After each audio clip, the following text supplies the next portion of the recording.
Nə yeyək ki, arıqlayaq? Oo. Hər şeyi yeyək. Necə? Yeyirik ki, gəlirik axı.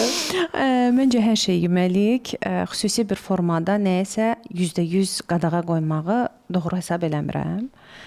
Verilişdən əvvəl də söhbət elədiyimiz kimi mən düşünürəm ki, biz nədənsə özümüzü məhrum eləyəndə ona qarşı çox böyük bir arzu yaranır və bu arzunu əgər idarə edə bilmək iradəsi yoxdursa, çox zaman ki yox olur və yaxud da zəif olur bu iradə.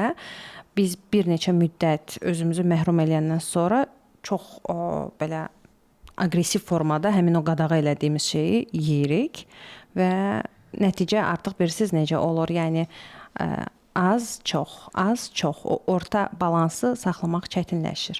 Amma mən düşünürəm ki, hər şeyi belə qədərində yesək, qədərində saxlasaq, o proses bizə zövq verəcək və biz heç bir yerdə özümüzü narahat hiss eləməyəcəyik ki, ay Allah, burada oturmuşam, bunu yeyə bilərəm, bunu yox və s.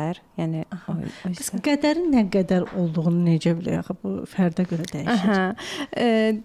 Deməli, əslində bir çox insanlar onunla doğulur. İntuitiv qidalanmadır da, belə deyək, onun adı bir adı ki, hansı ki insan öz qədərini çox gözəl bilir. İntuitiv qidalanmadan uzaq olan insanlar mən düşünürəm ki, uşaqlıqda mamaları tərəfindən yeməyə məcbur olunan uşaqlar olubdu. Hansı ki, axıra qədər yeməlidir, istəsə də istəməsə də.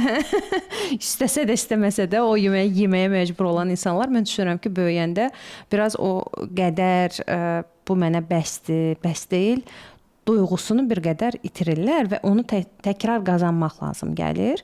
Təkrar qazanmaq üçün isə mən düşünürəm ki, artıq orada riyaziyyat ortaya devrəyə girməlidir. Yəni biz müəyyən bir formada yediklərimizin nə qədər kalori olduğunu azdan çoxdan bilməliyik. Yəni manyak kimi üstümüzdə tərəzi gəzdirib, ay görün bu neçə qramdır, bu nə qədər kalori eləyir. Yox, sadəcə ümumi bir belə beynimizdə bir informasiya olmalıdır ki, meyvələrdə nə qədər kalori var, nə bilim, tərəvəzlərdə nə qədər var və ümumi bir özü üçün ortalama çıxartmalıdır ki, mən gündəlik deməli nə qədər kalori alıram və bu qədər aldığım kalori məni kökəldirmi, arıqladırmı, yoxsa elə olduğum kimi saxlayırmı?